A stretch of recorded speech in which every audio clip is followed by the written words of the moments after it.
everyone, welcome back to my channel. This is Allison and we are on day 2 of the 12 Days of Stitchmas Advent Calendar.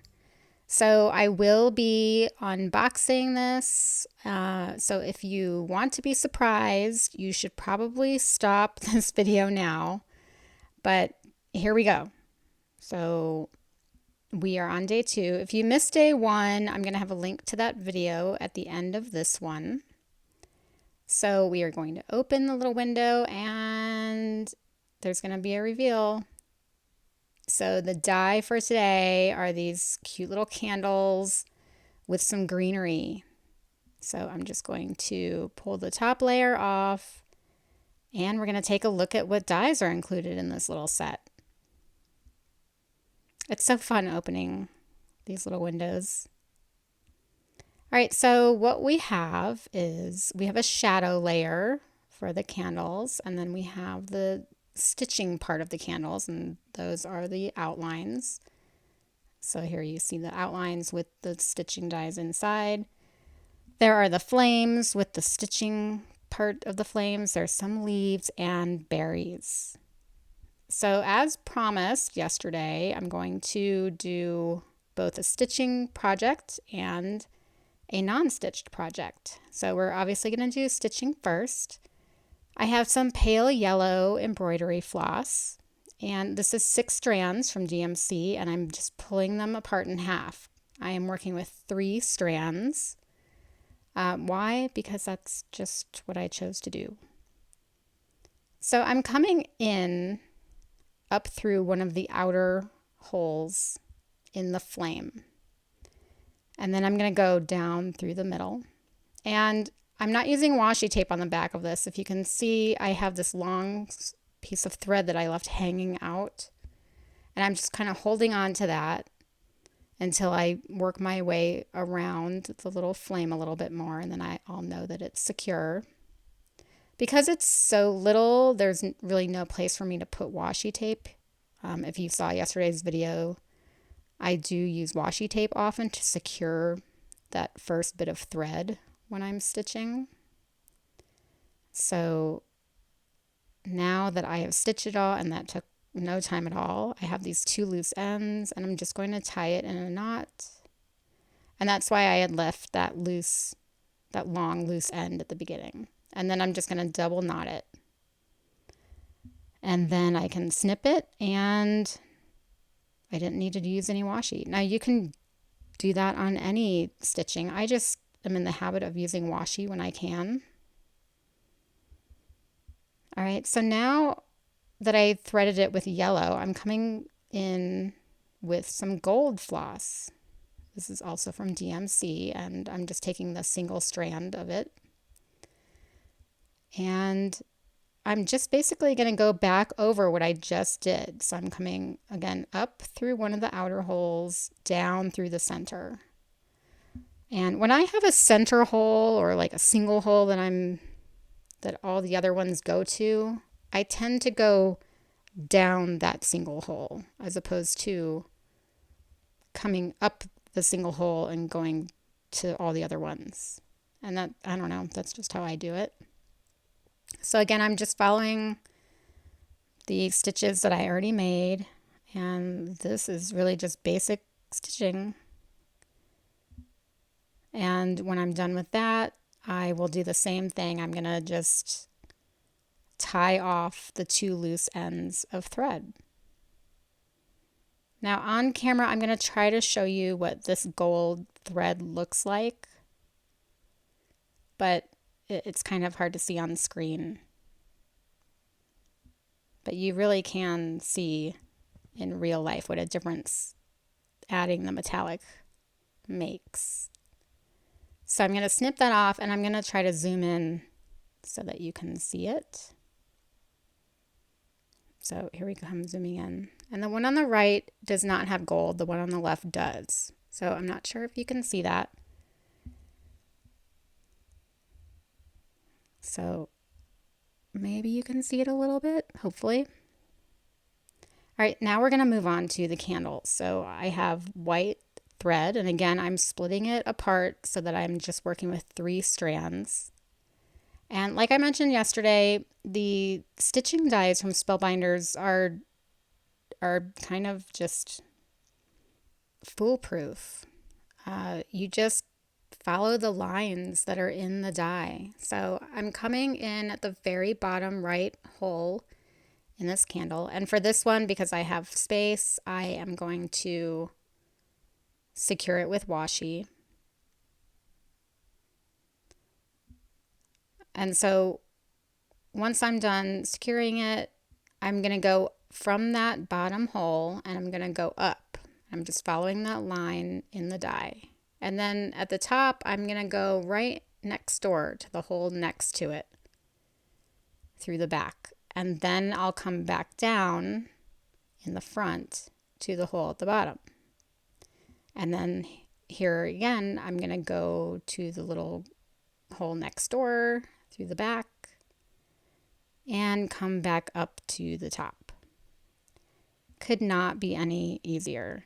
And I guess there's ways to do fancy things with some of these dies, but for these first few dies, I'm just doing basic stitching. So again, I'm gonna secure this with washi and we're done with that. Now, similar to the flames, I'm coming in with some silver thread.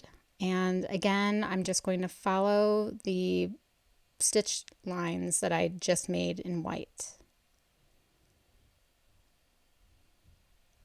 So going with the color first and then the metallic afterwards, you can still see both, but it just looks thicker and it just, the metallic thread just adds that necessary highlight.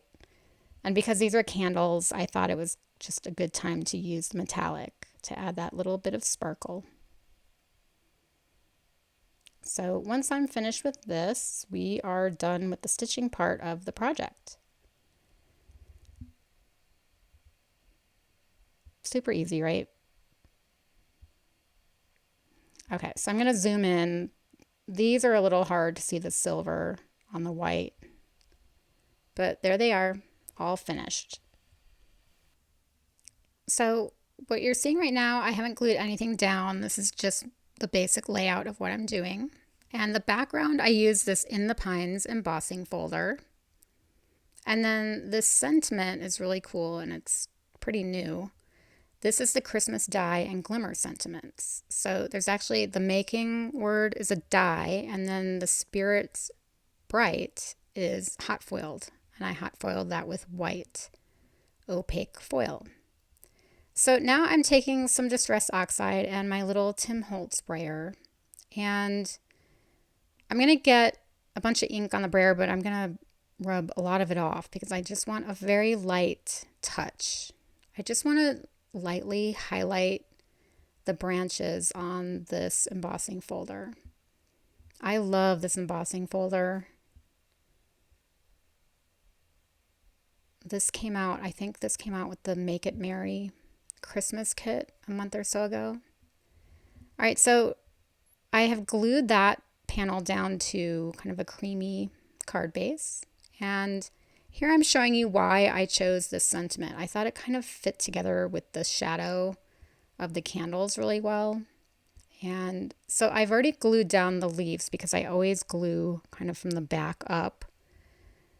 And, you know, I had already figured out the layout. So the leaves were glued down first. And now I am gluing down the candles. And again, I just loved the way this particular sentiment just kind of snuggled in to the bottom of the candle shadow. I just thought they seemed to be made for each other. So I'm just gluing this down and using my T-square ruler to make sure it's straight. And now it's time to glue down my stitched dies. Now I put a good amount of glue on the back because there's washi and there's thread. And you'll see at the end, I'll come in and I'll put one of my heavy acrylic blocks on top just until it dries. So now I'm putting on the flames, and this card is basically done. So there's the acrylic block. Now the only thing I added, I have some sequins that I added in place of the berries. The berries were going to be really big for this, so I didn't use those berries that came with the die set. All right, so I promised you I would do something that was not stitched. So now I've just used the outline of the candle and the flame, and I found this paper. This is from an MFT, My Favorite Things, Rainbow Love Paper Pad, and this paper reminded me of those old tiny candles that we all used to use in cakes when we were young, assuming that you're of a certain age. I just thought the pattern, it just reminded me of those little candles. So I could have done a bunch of candles on a card, but I decided to do a really clean and simple card. And I wanted to use these numbers because these numbers are also a stitching die, but I'm only using the outline. This is the Stitched Numbers die set. So you'll see that piece I'm putting in there, that would make it a stitching die, but I only use the outline, just like I did for the candle and the flame. So I thought it was good to use these together. The birthday is actually from a brand new set. This is the Popular Sentiments die set. This just came out the other day. And I'm gluing my little candle onto the one just to try to make it look like it's part of it. And the flame, I'm going to try to kind of follow the curved line of the one at the top. So I'm coming in with some of my little foam squares, and I'm cutting a tiny little sliver of it. The little candle I had put on top, I had glued on top of a thick piece of white cardstock. So I just need to make sure that it's even. So I put a little piece of foam tape next to the little round part of the candle at the top. So now my candle can kind of be nice and secure and level. I'm sorry, the flame. So now it just has a level surface to sit on. Now I'm coming in with my Aqua Shimmer pen. This is the Midas Touch color, so it's gold. And it's just going to add some shimmer to that flame. And hopefully you can see it in the picture. Here is the final picture. And obviously the happy I had stamped from just a stamp set from my stash. And I love the clean, simple look of this. And again, just to show you that you don't have to stitch with stitching dies. All right, that's it for me today. Hopefully we can do this again tomorrow. I'm hoping to have 2 projects for you tomorrow, but we will see. And tune in then. I'll see you. Bye.